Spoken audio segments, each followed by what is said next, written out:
Arestado ang dalawang hinihinalang tulak ng ilegal na droga sa magkahiwalay na operasyon na isinagawa ng Chaong Municipal Police Station at Tayabas Component City Police Station bilang bahagi ng pinaigting na kampanya ng Quezon Police Provincial Office laban sa ilegal na droga.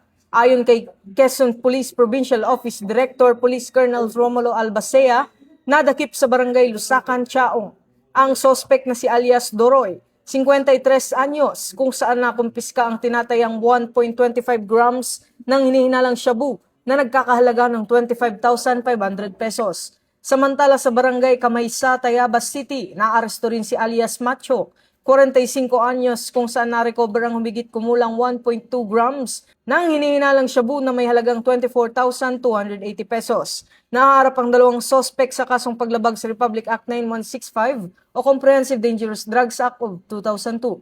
Ang matagumpay na operasyon ay nakaangkla sa PNP Focused Agenda, partikular sa Enhanced Managing Police Operations at Integrity Monitoring na layong sugpuin ang ilegal na droga at panagutin ang mga sangkot dito. Ito ang bagong PNP para sa bagong Pilipinas. Serbisyong mabilis, tapat at nararamdaman.